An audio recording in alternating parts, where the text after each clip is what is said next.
Jelekin penanganan COVID-19 di luar negeri, pencitraan apa lagi nih Pak Anies? Ditulis oleh Widodo SP dari laman siwar.com. Anies nilai penanganan COVID pemerintah pusat buruk. Ini menurut saya sangat lucu sekali. Dia ngomongnya kepada orang-orang yang tidak tahu. Padahal saya masih tahu betul lah, Anies itu pada waktu itu menjanjikan lab COVID-19. Tetapi ternyata sampai hari ini pun juga tidak ada rimbanya, tidak ada wujudnya. Dan bahkan ada berita yang menyebut Anies Baswedan juga pernah menyerah lah, alias meminta pemerintah untuk mengambil alih penanganan COVID-19 di Jabodetabek. Itu apa termasuk? Apa Anies Baswedan di sini ngomongin dirinya sendiri? Ya bisa jadi ngomongin dirinya sendiri, karena kalau penanganan COVID di Indonesia sudah diakui oleh dunia. Bahkan juga pemerintah Australia juga pernah memuji penanganan COVID-19 yang dilakukan pemerintahan Indonesia karena terbukti mengurangi jumlah kasus setiap harinya. Diundang untuk bicara sebagai orang biasa dalam tanda kutip di tengah kondisi COVID yang sudah mereda dan dianggap sebagai endemi, Anies ngoceh alias ngebacot di sebuah acara yang diadakan oleh Universitas Australia Internasional. Kesimpulan Wan Sumber Resapan selama ini ternyata dia menganggap kalau penanganan COVID-19 oleh pemerintah pusat di Indonesia termasuk buruk. Ia berkata begini, "Lihat saja cara respon Menteri Kesehatan, selalu negatif pada kami. Kami tidak sejalan dengan pemerintah pusat cara menangani COVID, khususnya Menteri Kesehatan," kata Wan Sumur. Ex-Mendikbud gagal itu juga bercerita saat Pemprov Jakarta disebutnya memberikan hasil evaluasi dan penelitian pada Menteri Kesehatan, lantas direspon negatif oleh sang menteri. Ia berkata, respon mereka itu negatif. Mereka tidak percaya COVID. Satu kami kirim sampel dari pasien COVID di Jakarta pada Menteri Kesehatan. Tapi kami tidak pernah diberitahu hasilnya. Karena itu saya melakukan pendekatan berbeda, yaitu menjaga kepercayaan warga Jakarta. Statement Anies kok kayak orang bohong gede ya.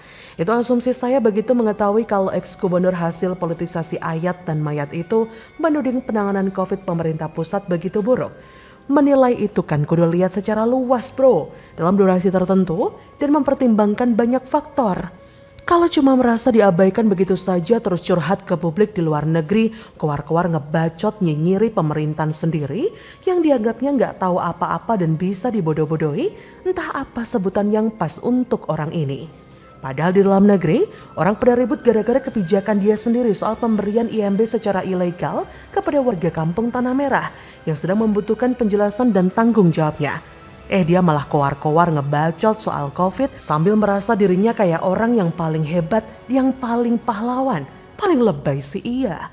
Selain itu, kalau pewawancaranya itu pintar, cermat dan niat sedikit buat mencari bahan, sebelum mewawancari Wan Abut, pasti mudah kok cari bukti kelemahan dan kegagalan si Abut selama menangani COVID di Jakarta.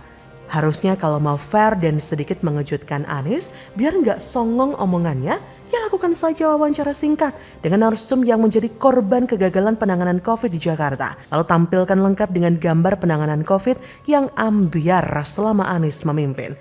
Kayaknya bakal seru sih dan bikin malu itu orang. Namun, mungkin harapan kayak gitu juga nggak akan kesampaian karena pastinya ada deal-deal khusus sebelum wawancara diadakan, alias settingan, supaya apapun obrolan yang terjadi, maka dipastikan nggak akan ada yang merugikan Anies. Kan ceritanya mau bikin narasi untuk pencitraan menjelang Pilpres 2024. Gimana mau bisa jujur hasilnya? By the way, apa kabar yang katanya mau bangun lab terbesar untuk penelitian COVID? Mana buktinya? Ngibul lu. Bagaimana menurut Anda?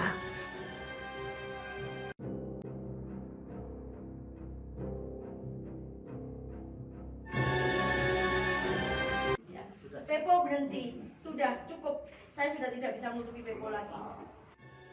Bikin penasaran, babak baru perseteruan Pepo dengan mantan kader terbaiknya. Diteluskan di Angga Wirya dari laman siwar.com.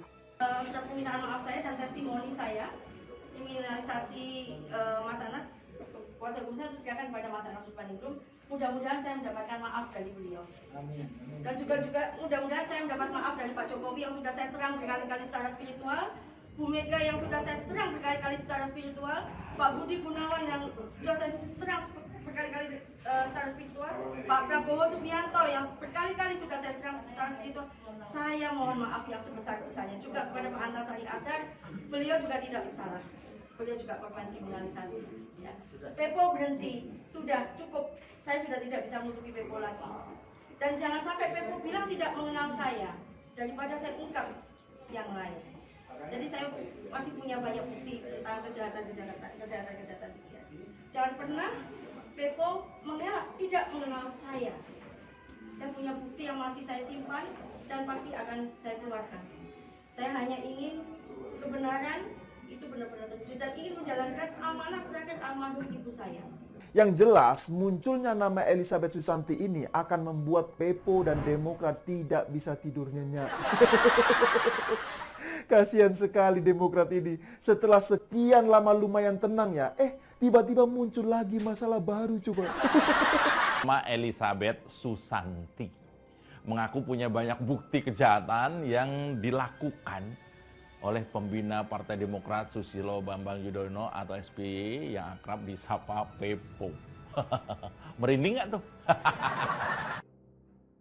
Ketua Umum Partai Kebangkitan Nusantara (PKN) Gede Pasek Suardika mengabarkan bahwa mantan Ketua Umum Partai Demokrat Anas Urbaningrum akan bebas pada April 2023. Seiring dengan itu muncul beberapa baliho besar memperlihatkan wajah Anas. Mendapatkan sorotan karena baliho itu salah satunya ada di sekitar rumah Presiden RI ke-6 Susilo Bambang Yudhoyono di Cikias, Bogor. Baliho itu bertuliskan "Tunggu Beta Bale". Tahun 2011, M. Nazarudin selaku mantan bendahara Partai Demokrat mengatakan Anas terlibat korupsi Wisma Atlet Hambalang, Bukit Jonggol. Februari 2013, KPK akhirnya menetapkan Anas sebagai tersangka. September 2014, Majelis Hakim Pengadilan Tipikor Jakarta memvonis 8 tahun penjara kepada Anas serta denda 300 juta rupiah, subsidiar kurungan selama 3 bulan, dan hakim juga memerintahkan jaksa menyita tanah di Pondok Ali Maksum, Krapyak, Yogyakarta.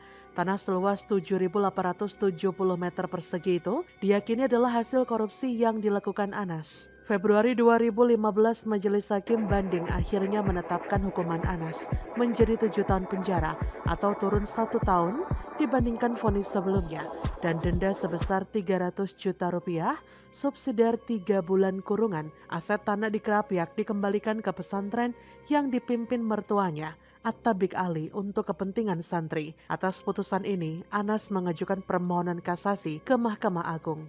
Juni 2015, Majelis Hakim Kasasi yang dipimpin Artijo Alkostar memberikan vonis 14 tahun penjara, ditambah denda sebesar 5 miliar, subsidiar 1 tahun, dan 4 bulan kurungan. Hakim Agung Krisna Harhab juga mengatakan bahwa Anas diharuskan membayar uang pengganti sebesar 57 miliar rupiah lebih kepada negara dan pencabutan hak politik Anas. Anas menyatakan keberatan atas vonis ini. Pada 2018 ia mengajukan peninjauan kembali. September 2020, Mahkamah Agung mengabulkan permohonan peninjauan kembali yang diajukan Anas Urbaningrum dan Majelis Hakim memutuskan untuk menjatuhkan pidana terhadap terdakwa Anas Urbaningrum dengan pidana penjara paling lama 8 tahun ditambah dengan pidana denda sebanyak 300 juta rupiah dengan ketentuan apabila denda tersebut tidak dibayar diganti dengan kurungan selama 3 bulan. Sementara itu beredar video pengakuan pengacara Elizabeth Susanti yang narasinya dipastikan membuat panas dingin kubu Cikias. Maklum, sang pengacara mengaku banyak memiliki bukti keterlibatan Pepo dalam proses hukum yang menyebabkan Anas dijerat kasus korupsi. Kabar ini mungkin akan terasa tersebar terlalu dini. Kalau saja kejadiannya kelak setelah Pilpres berlangsung, bisa jadi sang Pepo bisa membuat anjang-anjang. Namun itulah kehendak Tuhan. Siapa menebar benih, dia yang akan menuai hasil panen. Tinggal kita telisik benih apa yang ditebar, dan tentu saja panen yang dituai pun tak jauh dari yang ditebar. Misteri kasus Hambalang kembali terkuak. Elizabeth Susanti mengaku Ketua KPK Abraham Samad dan Bambang Wijoyanto menerima suap dari mantan Presiden SBY untuk mengkriminalisasi Anas Urbaningrum. Kepada Bambang Wijoyanto dan Abraham Samad, Elizabeth Susanti mengaku memberi suap berupa uang dolar dan rupiah dari SBY. Pemberian uang kepada Bambang Wijoyanto dan Abraham Samad guna memuluskan rencana SBY menjebloskan Anas Urbaningrum dalam kasus korupsi proyek Hambalang. Video pengakuan Elizabeth Susanti atas keterlibatan Bambang Wijoyanto dan Abraham Samad dalam kriminalisasi Anas Urbaningrum atas perintah SBY beredar di jagat maya. Dikutip kata logika dari akun Twitter Sanwibi, Elizabeth Susanti mengaku memiliki bukti kuat berupa pesan BBM dan rekaman suara atas keterlibatan Bambang Wijoyanto dan Abraham Samad. Ia berkata, pada saatnya nanti chat BBM dan rekaman akan saya buka. Pemberian uang suap pada Bambang Wijoyanto dan Abraham Samad untuk memuluskan rencana SBY mengkriminalisasi Anas di kasus Hambalang. Pengakuan Elizabeth Susanti sangat mengejutkan, menyebut nama mantan petinggi negara terlibat pelanggaran hukum adalah tuduhan serius. Ya tinggal Elizabeth yang membuktikannya. Bagaimana menurut Anda?